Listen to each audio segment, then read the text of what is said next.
Canterino, the head coach over at Campbell, joining us today. Coach, thank you so much for joining us. No problem. How you guys doing? We're doing good. We're so happy to have you on to kind of preview this season, and I guess we'll start with kind of a scope of your roster and some players you expect to really stand out this year, and some faces that fans should really be familiar with. Okay. So we had a group of four transfer back that were with us at one point that came back for their senior year. So that's going to help us a lot. Kevin and Kayvon Moore, Xavion Leonard, Jameer Weaver, and pairing those guys with some of the guys we had last year, Skevos Kuros, Zach Luciano, Christian James, Isaiah Flores, and then we're excited about two freshmen coming up in Isaiah McCray and Deshaun Will. So we should have some pretty good depth this year, and we're excited about everyone coming back, and a lot of excitement over here this year for this coming season. Follow-up question to that, too. What does it speak to your school and your program as a culture that seniors like that going into their senior year wanted to come back to this program, wanted to come back to this school and play? What does that mean to you as a coach and for the culture of the team? Well, I think it was more I think they had to realize, and again, I don't want to speak for them, but in my mind, I think they just kind of realized how special the group was that we had. And, some of the groups that were under them as well, just kind of some role guys and some other players that can kind of fit with some of the things they do well. I think it was just exciting to try to come back and compete together and graduate together with your friends in their hometowns. And I got to think that was the big thing, was just coming back together and finishing together from where they started. Let me ask, coming into this season, you guys, we've seen the new floor at Campbell, a lot of exciting things in that gym. And now you kind of get to christen it this year. The volleyball team's been able to play on it, but now it's basketball's turn. And you get, back to full capacity crowds. How excited are you to kind of get back into the atmosphere of high school basketball the way it's supposed to be played at Campbell? Absolutely. Last year was definitely a strange year. Just kind of go, even when you went to different places, just the empty seats, and I don't know, you're not used to the student sections, and you're not really getting the full effect when half the seats are empty. And even at home, you're just very limited with the people that were there. And I don't know, almost like a scrimmage environment instead of the game environment.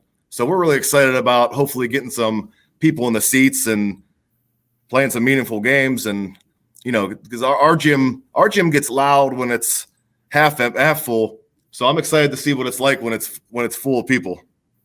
With the influx of the seniors coming back, as well as some notable freshmen that you were able to name for us, what is the kind of style of offense that we're going to expect to see from this Campbell boys team? Are we going to see them kind of run and gun it a little bit more? Are you going to see them kind of perform out of that half court a little bit? What's kind of that style of offense going to look like this year?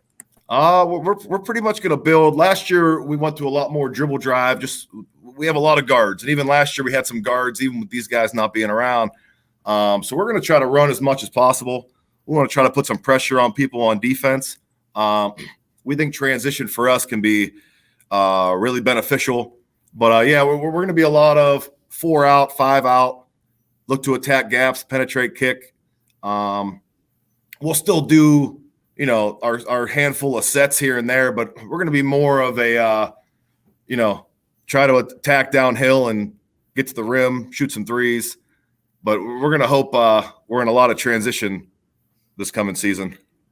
This MVAC, I think everyone knows how tough it is. You got Crestview in that league. Yep. You're going to have LeBray, of course, who's a storied program. Champion started to put things together last year. A lot of other great programs as well. Garfield enters the mix. Yep. What kind of things are you expecting from the MVAC this year and the teams you're going to have to contend with? I think every year it's kind of proven that it's a really tough conference. There's no game ever where you go and go, okay, this one's a win. Everything's a battle just because you're so familiar with everybody. In the summers, the coaches were playing against each other in different summer leagues and camps and stuff like that. So we're kind of familiar with what everyone's doing. And again, no one is really bad in our league. I think everyone's good, and even last year, we probably weren't the greatest in the league, but we happened to get Newton Falls at our place. And again, Newton Falls goes on to win the league. So there's just no guaranteed victory in our league. And again, adding a team like Garfield to everybody else who's already in it, I mean, I think it's just going to be a battle all season long, and we're excited for it. What is it going to take for the Campbell Red Devils to come out on top or be in the talks to be in the tops of that MVAC at the end of the season? In other words, what are the things this team needs to improve on? I think with us, it all starts with our defense. We got some length and some athleticism, and we just can't give up easy buckets. And again, if we could put some pressure on people and turn some people over, that's just going to help our offense. But yeah, and on offense, we just want the ball to have energy. We want to share the ball because, again, we got a lot of guys who can do a lot of different things. So, again, we just want a lot of energy, offense and defense, and don't give up anything easy. And I think we'll be right there where we want to be. Coach, we're obviously very familiar with the MVAC and the teams you'll have to face in there. Talk a little bit about your non-conference schedule and some of the teams that you're excited to play in the non-conference slate. Yeah, non-conference. I know we open up with Hubbard. I know their coach, Joe Bornemus. We actually coached together my first couple years over in Girard. So I'm pretty close with Joe. So excited to go against him again. We have Reserve, who we play every year, which is, again, nice little rivalry. I know Patsy won't be there this year, so that'll be a little different feel to it. We have Lowville. We're playing Lowville up at Rocket Mortgage, so we're excited about that one. We know Lowville's going to have a nice team. We play Jackson Milton, Niles with a new team for us, Mineral Ridge. I think who else we got there?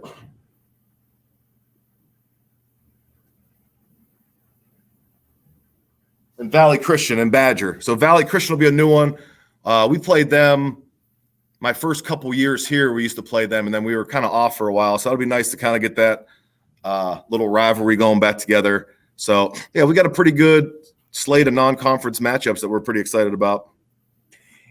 In your years there and your experience coaching this team, what is the biggest thing you've learned about yourself as a coach since coaching Campbell Memorial? Oh, man, that's a tough one there. I think the biggest thing is every day is a new day. You get something that happens the day before, and I'm sure it's with every coach. You get something that happens the day before, might drive you crazy, and they come the next day, and it's like nothing ever happened the day before. They might be making mistakes or doing something well the day before, and then completely opposite the next day. So just kind of taking each day like it's its own separate thing, and just hoping we don't make the same mistakes day after day. One of the things that you got to talk about with Campbell is just the pride that they take in who they are and who they play for. From your perspective as a coach, what makes you kind of proud to represent Campbell and to be on the sidelines and represent this community and the school system? I think it's a couple things. I think the people who played before us, Coach Daniloff being here, and I think they went to like 9 or 10 straight district finals. You don't see that too many places. Just to support the old timers, all those people that are excited, people that come to me during football season and just talk about how, we're excited for basketball, going to a road game at Garfield, which is like an hour and 10 minutes away for us. And, seeing some people who go to every away game, no matter what, just makes you excited, makes you proud to be a coach here. And it's awesome to see. We kind of did our little meet the team session, and I want to go a little bit further and kind of meet the rest of your staff. So go ahead and shout out some of your assistants as well as some of those big helpers that are going to be helping you out along the way during this season. Okay. A couple new additions to the staff. So same as last year, Bobby Marino's, my assistant, Tyler Kilborn's with JV. Paolo DePasquale is coming over from McDonald. We're excited about having him. He's going to work with the freshmen and help us with JV and varsity. And Chuck McCrae's coming up to help us as well. He's going to be a volunteer with us, and he's going to do our intramurals. So we're excited about having new faces on the staff and excited to see what happens this season. What is your favorite thing about coaching at this level in particular and being able to to grow the relationships with the kids that you do? I think that's the biggest thing. It's just the relationships, just the talking every day. Especially seeing them in school too, just always talking to them in their ear, seeing what they like, what they don't like. But just kind of that relationship. Because again, like these seniors are going to be in college next year. They're grown, they're adults. They're looking forward to the real world. So it's not so much babysitting anymore. So you're kind of getting to know them a little bit more on a personal level, and then build that relationship for the years afterwards, where they're always welcome to come back, and you keep in touch and see what they're up to in their next few years down the road here. My last question is not as much of a question, more as it is just a promo. Tell all those Campbell faithful, as well as everyone else that doesn't know about it yet, why they should be in your gymnasium on November 30th when you're facing off against Hubbard. Yeah, November 30th. Like I said, there's a lot of excitement around town right now. There's nothing I need to say right now that people don't already know. We're excited about this group. This is a group we knew when they were in 8th grade, just with the groups kind of around them, that this was going to be a special year for us. So again, I think everyone in the city knows it. People around here know it. Now it's just on us to put in the work and make it a successful season and just see what happens at the end. Coach, I'm sure for you, November 30th cannot come soon enough. You're at the edge of your seat waiting for basketball season. Absolutely. Good luck in the preparation weeks and getting this team ready. Good luck this season, and I'm sure we'll be talking to you again real soon. Appreciate you guys having me on.